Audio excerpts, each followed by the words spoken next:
Hi, so I don't know. My mother used to belong to the science fiction book club, and I always wanted to emulate my mother. I wanted to be like her. I wanted to follow her lead. But I noticed that when I would read some of these books that she recommended so highly, I would just become really depressed. Like the book Dune, well-written novel. I probably read that when I was 14 years old or something. But there are aspects of it that are just really depressing, you know? So let's think about the role media has played in society. And by media, I mean the fiction genre, television, and then, of course, the internet. So many things have changed since I was a little girl. And when I was a little girl, yeah, I have to say I was a latchkey kid. So what does that mean? What's a latchkey kid? I don't understand. Well, that means the parents are working, the kid comes home to an empty house. They have to have a house key to let themselves in. A couple times I was locked out of the house. There was a young lady, I don't know, about 10 or so years ago, across the street from us. I was an adult. She was a teenager, but she's just crying like a little baby because she got locked out of her own house. I remember being locked out of my house, but there's no neighbors to help you. I mean, you have to sit there and wait until your mother comes home. Yeah, Mom, I forgot the house key. Yeah, it's just like you can't eat, you're cold. There's no television. You didn't have cell phones back then, folks. You came home to a fortress that's locked you out.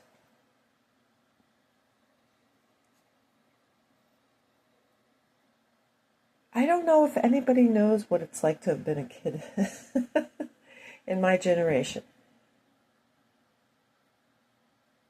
And I think about my brother and how he got his first Nintendo game set. The bundle was Super Mario Brothers and Duck Hunt. And I felt a pang of conscience because I don't like shooting things, but it's like, okay, I'm shooting ducks. I'm shooting ducks because I love animals. I don't like to shoot anything. I don't like to kill anything. Anybody that enjoys killing things, I think there's something wrong with you. But we're socially conditioned to do that. And so my mom and I would even play, what is it, NES or something, Nintendo together. It was my brother's toy, but she and I, that was one of the last things we ever did together, you know. We would play Duck Hunt and Super Mario Brothers. So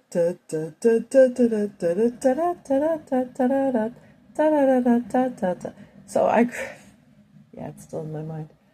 I grew up in Amish country, and it used to be, I don't know if it's true. It's so odd, isn't it, that Amish people have cell phones? Amish people have technology that I can't afford. They have their little electric scooters and their bikes and everything. Because, well, somehow the internal combustion engine is evil, but you can have a cell phone, but you can't have a landline. Nothing makes any sense anymore, folks.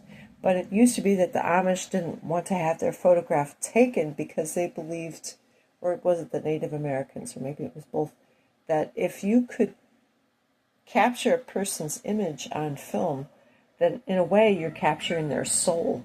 And they did not want you to be taking pictures of them.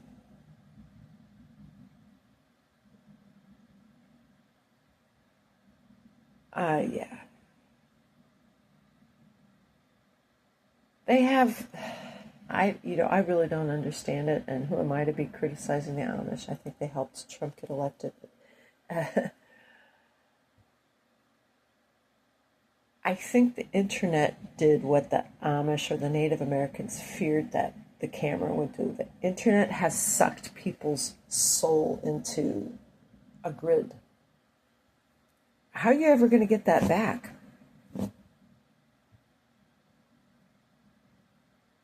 because as I have become older, occasionally I will stumble across old-time movies, black and white movies. The dialogue was so much more intelligent. Even old television shows, like when you were a kid, like you rolled your eyes, that's just so lame. It was actually the writing was much more clever. In the olden days, people have really been dumbed down. A couple of things have made that happen, I think. Well, you had your action adventure movies. It was not, the clever writing. Movies from the 1930s, that was clever writing, clever dialogue, good acting. People didn't skip a beat. People talk faster. I'm talking slowly, I'm sorry.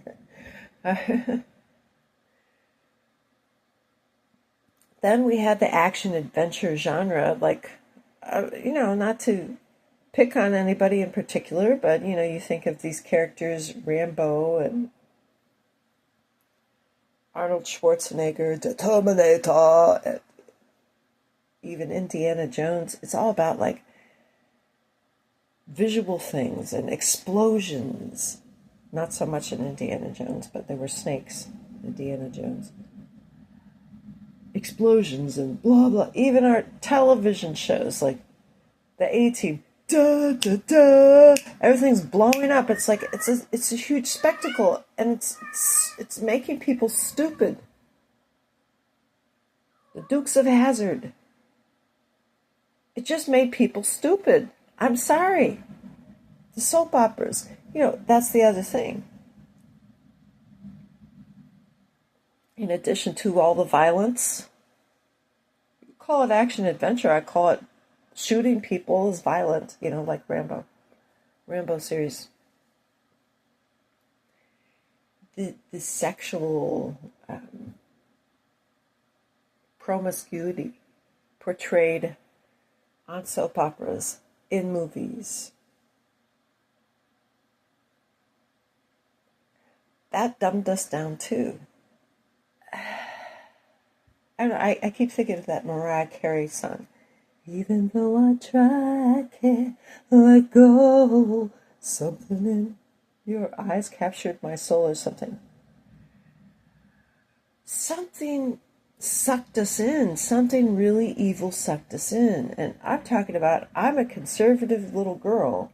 I'm a conservative teenager. My mother is recommending, for me, even before I was a teenager, recommending that I read these novels like Clan of the Cave Bear. It's pornography disguised as historical fiction. But my mother went for it hook, line, and sinker.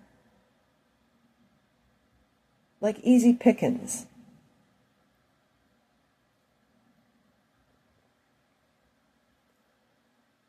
Our society it's just become so polluted with violence, pornography. And because we are so overwhelmed by these things, I think what happened is that people just started to lose their emotions because it's so overwhelming, the stuff that you're inundated with, that you're bombarded with, that you just shut down.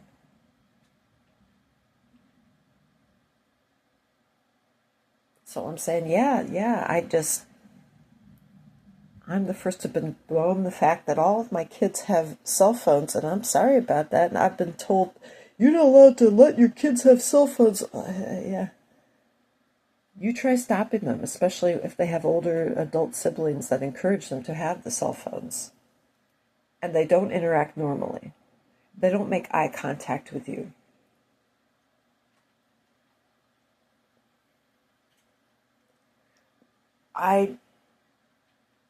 We like to blame our parents, like, you're the ones who laid the foundation for this, and maybe my children will blame me. Boy, if I had known, we would have probably become Amish. I mean, truly Amish. Not had a television in the house. You know? not permitted cable television, which is such a what an avenue of absolute perversion and sleaze. And I'm sounding church lady, but I'm serious. I was a little girl and we had cable after my mom's divorce from my father, and I'm staying up at all hours of the night watching filthy movies like Porky's and Porky's 2. It's horribly disgusting and disturbing. And yet, the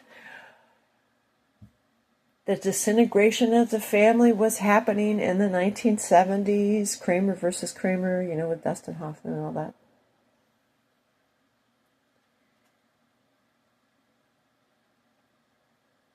Now, what is this with people? Like, they have, like, pot dispensaries everywhere. Like, oh yeah, that's what we need, just more drugs. Yeah, great idea. What the heck is going on here, folks? Are we self-destructing as a society? No, but the hope is that we're not. But the thing is, we need to recognize that people of previous generations were more articulate, that they were able to speak. And I've always had difficulty speaking because of the trauma I experienced as a child. I find it difficult to put sentences together. And I disguise it. I listened to radio shows for years so that I could learn how to speak. Because all the trauma that I experienced, I'm just sprachlos, that's German, you're speechless. I just can't put into words the things that happened to me, the terror that I experienced as a child. Through the bullying in school and the mistreatment and the dysfunction in the home, and then being bombarded as a little girl with actual pornography, going to stay overnight at a cousin's house, and the cousin suggests we watch pornography. We watched pornography, hardcore pornography as little girls. It's disgusting. I can't get my innocence back. I can't get my normal brain back. I can't, all I can do is cobble together some sort of existence that's valuable for this current generation. You need to repent if you're part of the porn industry. You just need to, this disgusting. Imagine, I was investigating after my mother's divorce.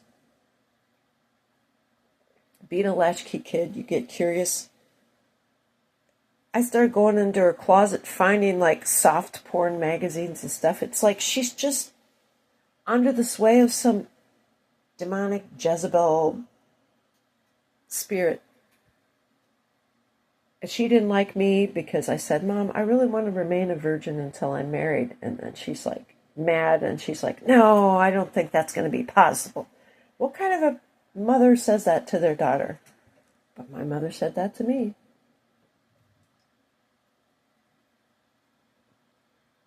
Because she's envious of my innocence, I suppose.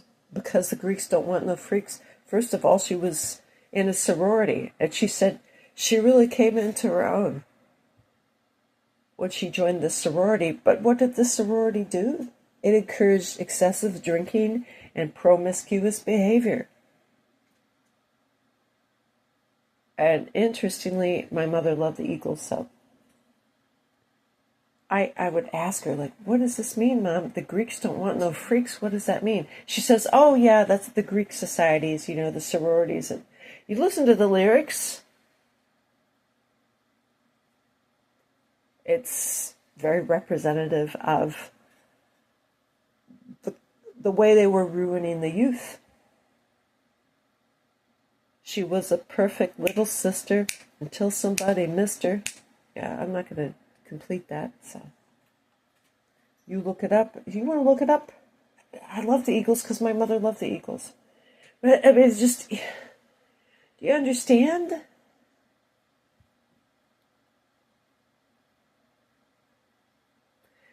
The wholesomeness and decency of society, as that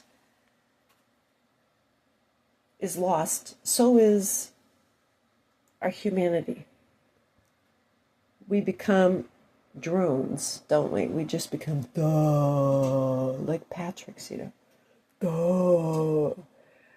We were never meant to be exposed to all of this sinfulness and this licentiousness, and we just took it for granted. One last thing I'm going to leave you with. I would go to school. Yeah, I said I had, we saw bullying. I wasn't the only one who was bullied, As we moved from school district to school district, I noticed, there were kids there that they would show up to school and they smelled like they never had a bath in their entire life.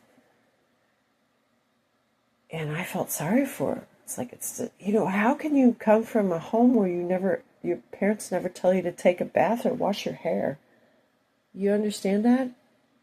So, people like that might be bullied. I wasn't one of those kids.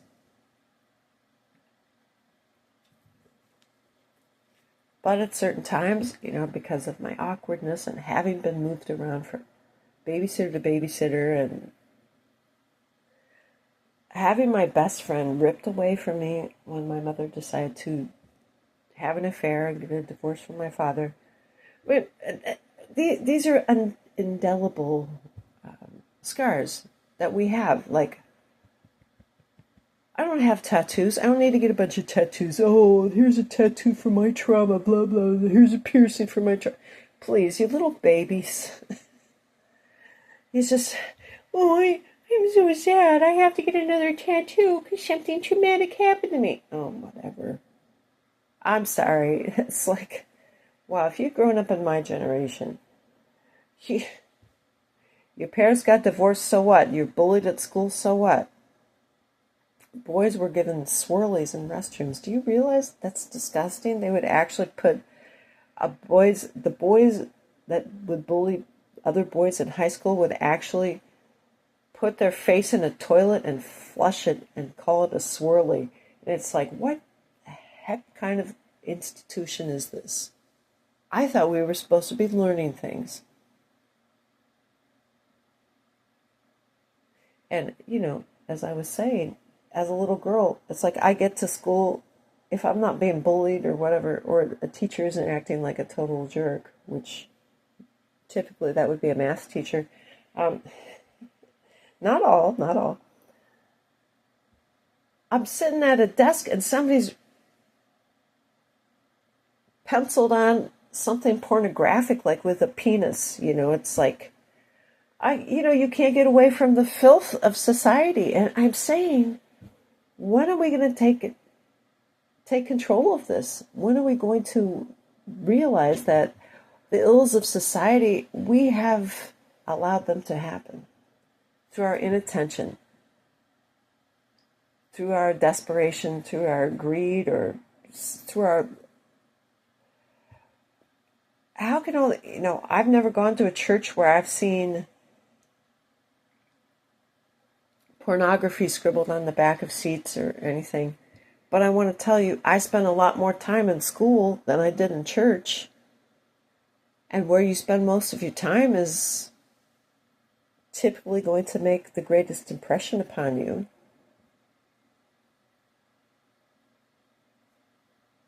I don't know what to say other than, society really needs to take a good look at itself. I'm not talking about Asian or black or white or anything. We are basically one world now, whether you know it or not.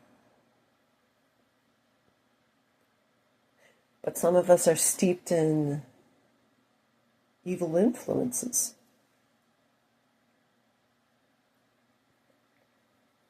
It's up to us to choose the light and the right. Thanks for listening. Goodbye.